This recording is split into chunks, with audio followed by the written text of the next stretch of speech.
He was just like, you know what, Shane, I can accept the fact that you can't afford me, and I can accept nothing if I'm being honest with you. I just want to join your team because I believe in you, and I believe that we can build something that's special. And those are the moments, especially when you're building an organization and you're looking for leadership and you're trying to scale, that are the most powerful moments where somebody says, you know what? I believe in this so much that I actually want nothing. All right. So, LinkedIn. Hope everyone's doing a good day. I'm going to take a hot second before I get started. Um, I felt compelled to get on here today because of a conversation that I had with my team. We just had, I don't know if you guys like, we have a team that happens to be in Nashville, a decent amount of team that's in Nashville, and then we have some folks that are remote. So the last couple of days, we flew the team in and we've been doing team bonding and team building, which was fantastic. Yesterday, we spent most of the day going kayaking. If I sound a little groggy, it's because I feel like I might have gotten a little bit sick. So I'm doing this while I'm a little bit sick. So if my voice sounds deeper than normal, just because I don't know, I finally hit puberty at the age of 32. But no, I'm just kidding. It was because I was exhausted. I was in the sun. I'm like 3 shades darker. It's been beautiful. It's been awesome. And Tennessee has been fantastic the last couple of days. But one of the things that got brought up this week, we ended up doing some kind of cool, fun events, and some of those events led into some pretty interesting epiphanies, some things that potentially I didn't even recognize that I was doing, or something that I've done, and it sort of got brought up by my team. And I think it's always interesting as we become more self-aware of who we are and we become more self-aware of what we do and why we do them. We start to uncover subconscious things, subconscious choices that we make over in life that create a lasting impact. And one of my coworkers asked me, "Well, Shane, have you ever told this origin story of Next Level? Have you talked to anybody about how you and Taylor, ultimately ended up started to work together?" And I was like, honestly, no. I've never shared that with anybody, not digitally. Like we have like on one-off conversations here and there, and as people talked to us and they've gotten to know us over the years, like individual people have been invited into our stories, but it hasn't been necessarily shared across the board.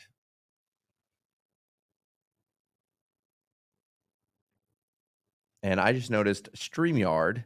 There was like a little button was like as comments were coming in, and I think that thing was showing the entire time. Live viewer comments show up on StreamYard. This is an example. So that was just an example. So if any of you wanted to comment a question, wanted to comment some information, and you wanted me to answer what you're saying, I guess that's what I could go ahead and do on this.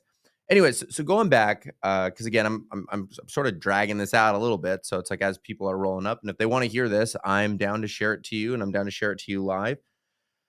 But again, so one of my coworkers was like, "Hey Shane, have you ever shared the origin story of Next Level, and how you started it, and how you met Taylor Duncan, who's your COO, and what the heck does this thing, what does this thing even mean? Like, why did you make the night piece as your logo?" And if I'm being honest with you, and I'm going to share this towards the end, I didn't know why I did the night logo.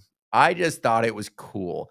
In the back of my head, I was just like, I don't know. I like chess. Strategy is everything. Play chess, not checkers. It was like in recruiting, it's all about strategy. That made a lot of sense to me. It made a lot of sense to me. But at the end of this conversation, I'm going to talk to you about why I actually didn't choose the night chess piece because I thought chess was cool. Because I don't even play chess, guys. Like, I like to be strategic. I like if you've ever read the Next Five Moves, the book, like, I like being proactive. Being proactive is like one of my number one character traits, as defined by a lot of tests.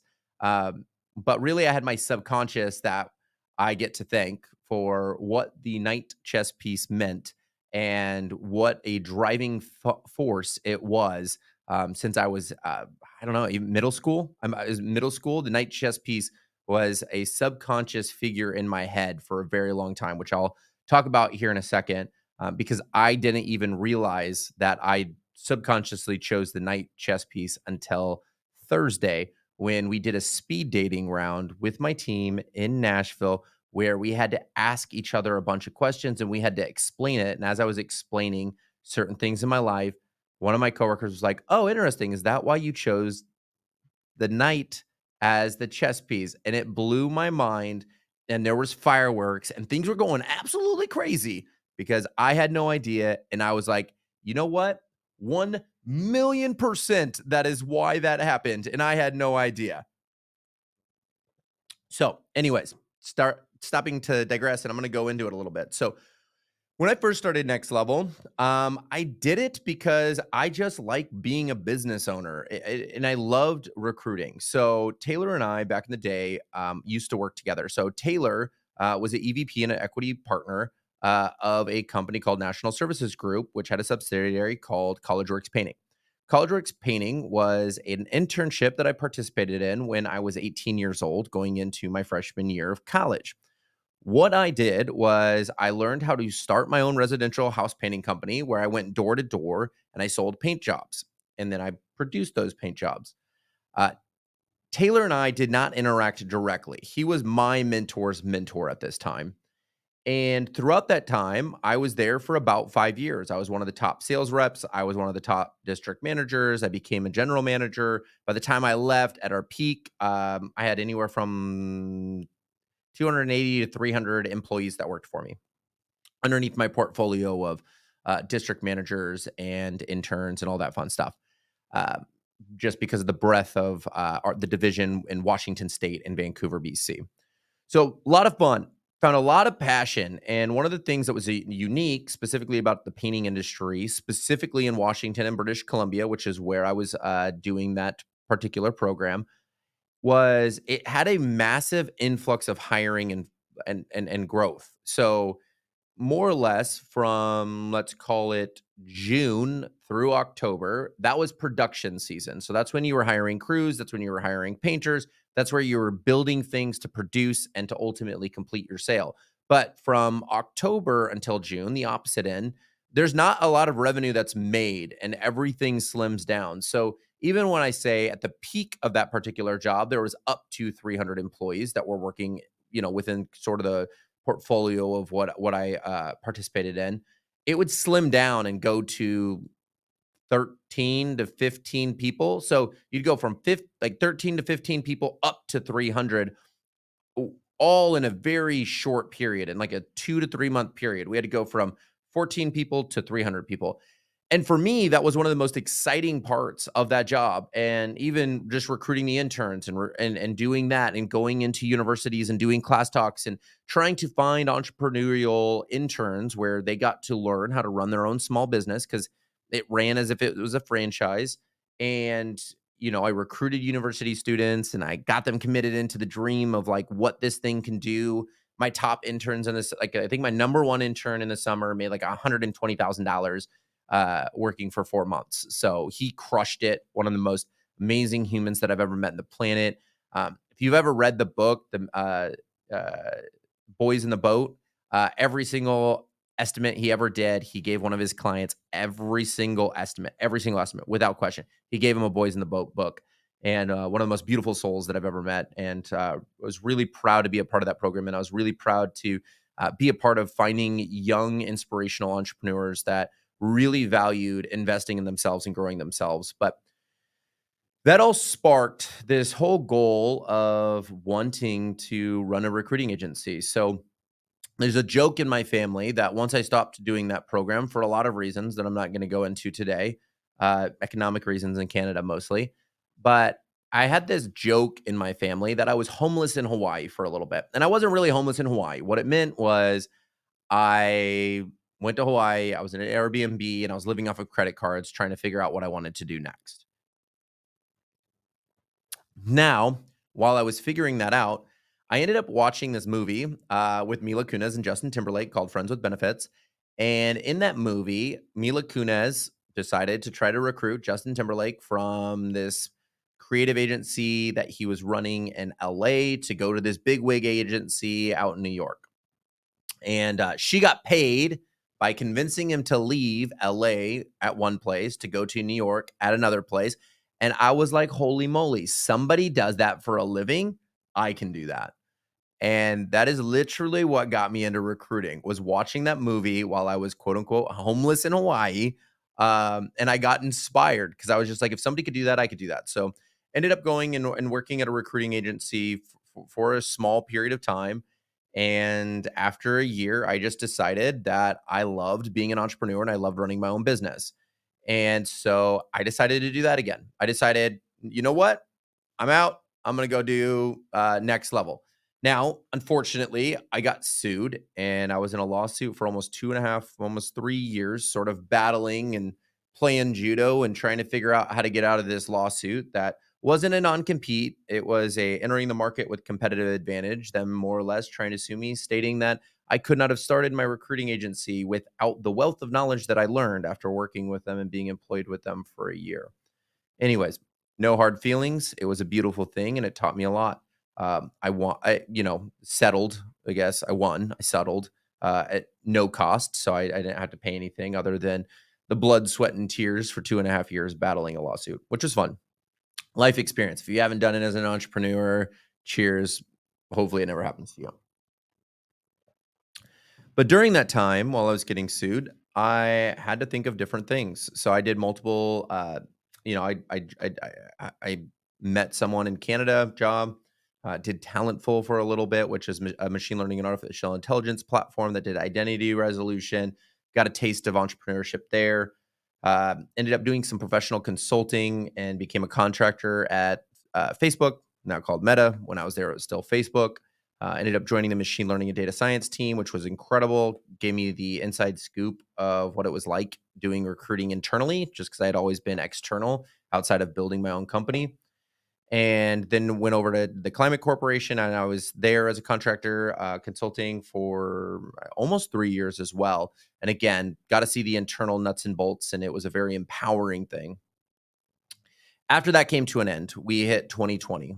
And when 2020 hit and COVID hit, I had to start looking inward again, which is like where I found the most amount of satisfaction, which was doing entrepreneurship, running my own business. And I've always been drawn to recruiting. I've always been drawn to connection. I feel the most fulfillment when I'm out in the world meeting new people and I'm connecting them and I'm doing everything that I can to, for me, selfishly, yes, I love the feeling of getting people together and having a better life, but it's also like I look at everything from an ROI perspective. So selfishly, some people say that. I don't think of it as being selfish. I think of it being awesome, but I look at how can I improve people's life from an ROI perspective. So ROI happens to be a return on investment, happens to be a lot of different variables. It could be finances, it could be social, it could be mental, it could be whatever. It's all of these things. And so I always look at things of like, how do I improve the ROI, the return on investment of every aspect of somebody's life, whether that's an emotional, spiritual, financial, uh, physical kind of ROI. And so I built a lot of things in my head to go, I like to improve lives. And what's the best way that I could do that? And for me, that was working with small to medium sized companies. We do work with large companies and we have publicly traded clients. But where I found the most amount of passion was working with small to medium sized companies and startups because I can see how that ROI is more impacted at small organizations than larger organizations. Anyways, so, running next level, opened up an office in Tacoma, Washington in January of 2020. That was a horrible time for anybody that is unaware of that. I got to use that office for all of 6 seconds. And I had a really small team in Tacoma that I was managing that was working there. And that shut down. And when COVID hit, I didn't know what I was going to do. And honestly, I was kind of in limbo a bit, felt a little lost, and had some real estate in the Tacoma area and got hit with a loss, like a bunch of legal letters, more or less, saying that my tenants no longer had to pay me rent in Tacoma, Washington. And so, because of that, I put 90-day eviction notices on all the properties that I had so I could sell the homes because I no longer wanted to participate in the Tacoma, Washington market. So I ended up just, I was like, what am I going to do now? Because like I need to reinvest these dollars into new real estate. And so I ended up looking at different states, different cities, and I was like, where do I go? Why do I go there? So I ended up going and looking on Redfin and found a house in Nashville, Tennessee, 7 minutes away from downtown. It was nearly 3,000 acres, 3,000 square feet on an acre and a half of land, approximately. And it was like $390,000. So I decided to buy a house sight unseen with the intent on helping my little brother start up a construction company. And the goal was for us to flip that house and then rent it. So I lived in that house while it was being flipped for about 9 months. If you haven't done that, I tell you don't. The flipping part was cool. The living in it while it's being flipped, that was miserable. Don't do it. But it was a really cool life experience and life journey that I was able to have. And while I got to live in Nashville, I reconnected with my mentor, the one from the College Works internship, the one that mentored me and helped me grow and what managed me at that time. And I told him I moved to Nashville.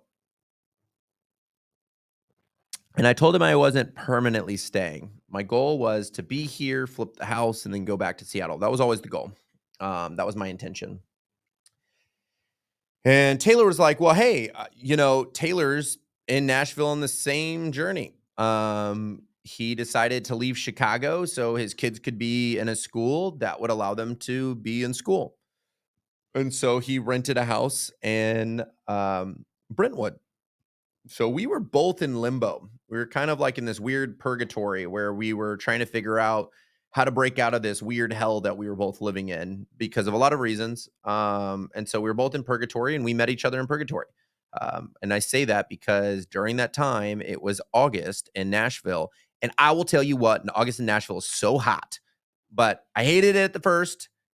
Love it now. But we met in purgatory, aka on Hell's Porch, aka anybody that's in Nashville understands what I'm talking about because it's hot. It is hot, hot, hot, hot, hot. So Taylor was like, "Hey, I challenge you to go grab coffee with Taylor. He's currently exiting CWP and he's looking to figure out what he wants to do next. He's thinking about, potentially starting a staffing agency, which is what you do. And I'm sure that he would value some advice from you." So I ended up meeting up with Taylor and I met him at Stay Golden, which is one of my favorite coffee shops in town. And if you haven't been, you should.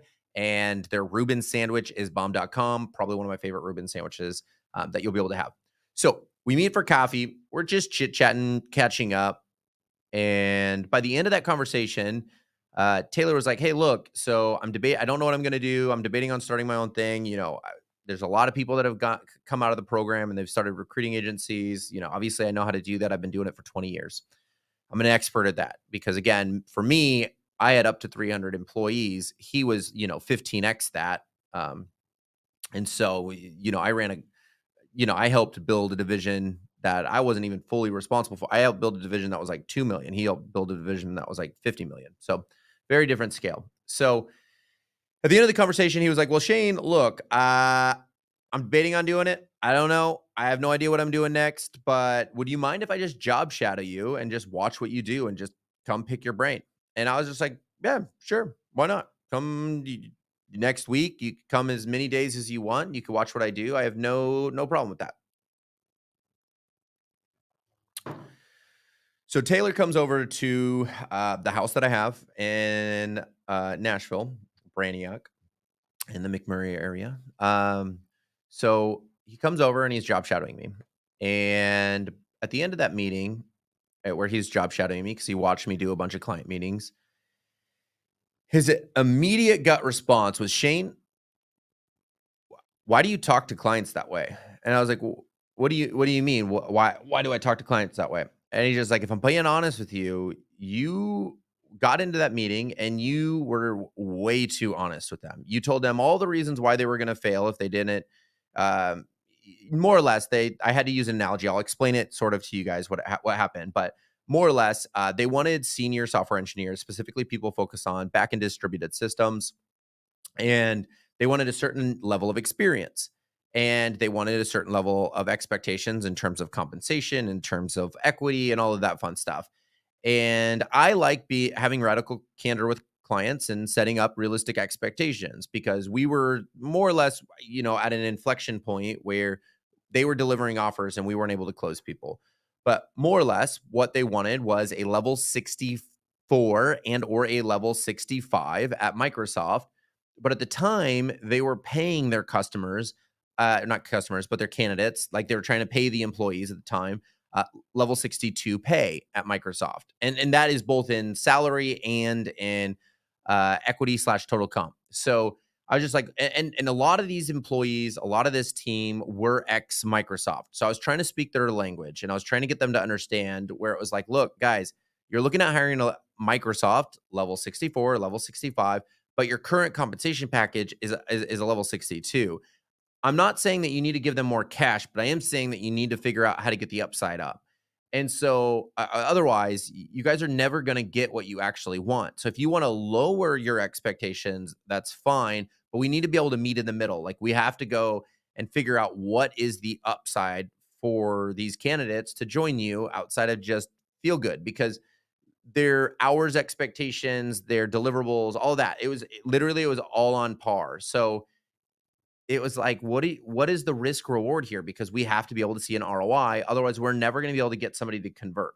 And because I happen to have a lot of other customers that were the same, it was like, cool. So we were able to get total cash down. But again, the upside on the equity or something, you have to be able to measure that and be able to express it. So I was just very blunt, very honest. And Taylor was like, holy moly, like I have never seen anybody that's going to be willing to be that blunt and that honest with their customers. And I was just like, well, look, like at the end of the day, we're a partnership and I don't want to waste my time. I don't want to waste their time. I want to set everybody up for success. If an offer is delivered, my goal is to make it the easiest offer for anybody involved to accept said offer. So if it's not in line with that, then it's not in line with my values. And so I need to make sure that we walk in with open, transparent communication. So he continues to come and watch me. And eventually, Taylor just asks, he's like, dude, why haven't you asked me to work for you yet? Why haven't you asked me to join you? And if I'm being honest, I was embarrassed to give him an honest answer. I was super embarrassed to give him an honest answer. I had 3 employees at the time, and it was just me and everyone else that I had hired, were entry level people, never had that, like, any sort of like they had some experience, but for the most part, they were salespeople. And I'm speaking to somebody that used to be a equity partner of a large organization that did over $50 million. I felt very uncomfortable even attempting to approach him, even though he was my mentor's mentor. So he's like, "So why haven't you asked me?" And I was just like, "All right, well, to be honest with you, Taylor, I can't afford you." And that's if I'm being blunt, I just can't afford you. Like, and he's like, well, you haven't asked me how much I would cost. I was like, oh, okay, we know what they say about it assuming, and I'm making an ass out of myself. Sure. But I guess, yes, I don't know how much it would take for you to join me. I would love you to. And I think that it would be incredible, but like, I just can't afford you, man. Or I assume I can't. Like, again, let me correct myself. I'm going to assume that I can't. And he just asked, well, what can you afford? And that was like a really powerful moment where he was like, "What can you afford?" And my response wasn't even a number. My response was, Skittles and cookies. Like I don't know. Literally, I can't afford you. Like I could pay you nearly nothing. And I didn't even want to give him a number because I was just so embarrassed to just say a number because I was like, I didn't want to offend him. So I was like, Skittles and cookies? I have no idea. Like, dude, if I'm being honest with you, I don't even think there's a number that I could give you that would be acceptable. And his immediately response was more or less, again, I'm paraphrasing here. This is what's in my head. He will correct me.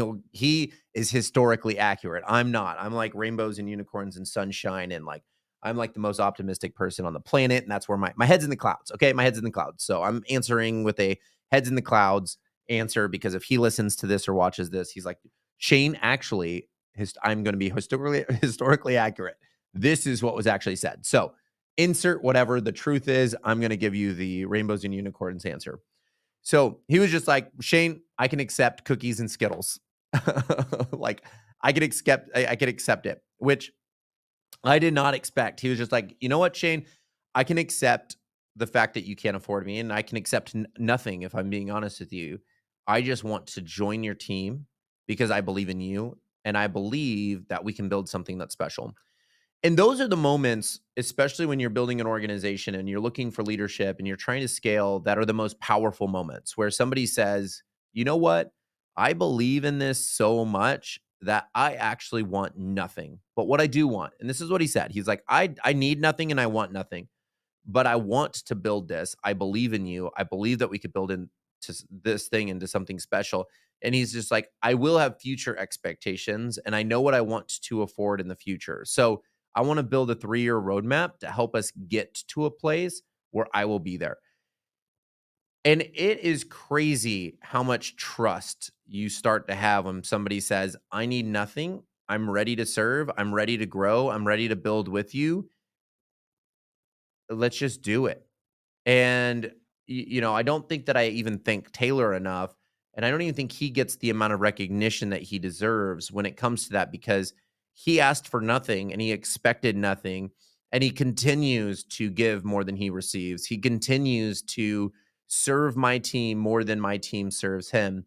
And so, one of the nicest humans that you'll ever meet, and has made massive sacrifices and continues today to make massive sacrifices, that most of the team on our team doesn't even understand. There are definitely times, and there have been years where our recruiters have made more than him, even though he's our COO and manages those recruiters. But again, one of the most it's especially startups. It's like these are moments where I find these moments to be the most magical moments, and I've experienced it. I've been a part of it. And to be honest with you, I love to be able to share those types of experiences, and I love to be one of the people that can help create those experiences where they're like, "You know what? I believe in your mission so much. I expect nothing. I want nothing. I'm gonna go dirt. I'm gonna go down to dirt level, and we're gonna dig the dirt together.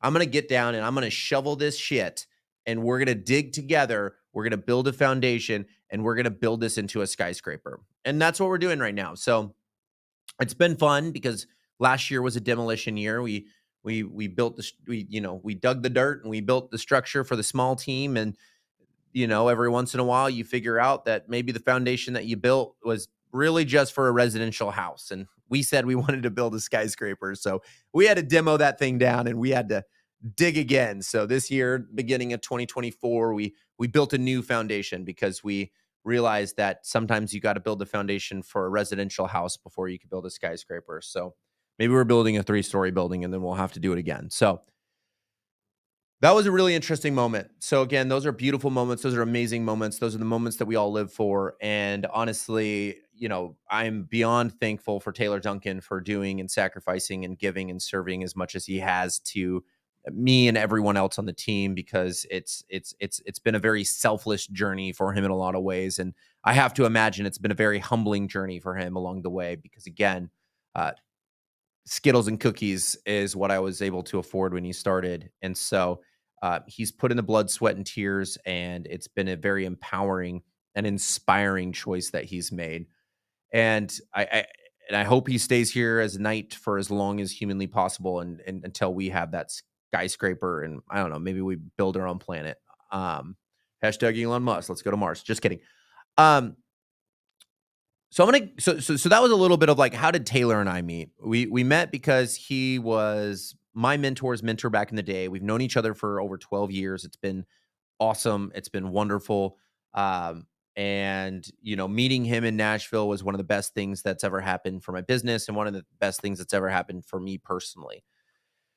Fast forward, because I want to talk a little bit about this dude and like what this night was, because I promised that I would share a little bit of an origin story too around our logo. So that was the story about how Taylor and I met, and now I'm going to share with you how that night chess piece came to be. So my team on Thursday did a speed dating round. Yep, I said that right. We did a speed dating round. So everybody met with everybody one on one, and Ray wrote up a bunch of questions. So thank you, Ray, because you helped me. I didn't even need a psychiatrist, guys. Like like these questions popped it out. Speed dating. That you just do that for your team, and you'll awaken some childhood trauma, I suppose. I'm just kidding. It's not really childhood trauma, like a little bit of childhood trauma. Okay, a lot of childhood trauma. Okay, but so in the speed dating rounds, one of the questions was, what is your favorite movie? And every time that I've thought about what is my favorite movie, I never really answer the question. I don't answer it the way that everybody else answer it. A lot of people, I believe, they answer what is your favorite movie in the sense of like, what is that reactive response? What is that thing where it's like the thing that I remember most recently that I enjoyed the most? So I don't do that. So we're going to reframe the question because that's who I am and that's how I respond to everything. I don't like to answer anybody's questions. Instead, I say, let's go into the rainbows and unicorns and let's pull out a new question. So party trick, party hat, pull out a rabbit. That's what I did. Whatever. So, what is your favorite movie turned into what is a movie that you can watch the most every day of the week and it feels like you're watching it for the first time? So that's the way that I decide instead of what is your favorite movie, I transition that question into what is a movie that you can watch every single day of the week and it feels like you watched it for the first time. And for me, that movie was A Knight's Tale. And there was this really, really powerful scene. It was one of my favorite scenes. It's one that I've resonated with for as long as I can remember. And it's something that has driven me throughout my entire life. And I used to watch A Knight's Tale when it came out almost every single day for, I can't even tell you how many years. It was all the time. I used to do a lot of art and I used to draw and I used to paint. And especially when I was in my groove, I would always put A Knight's Tale on while I was drawing and painting. So it was like this, I'm gonna draw and paint until the movie's over or whatever. Like, and sometimes I didn't even watch the full movie. Sometimes it was a part of a movie. So I'd put it on in the background. It was kind of like my music for drawing and painting.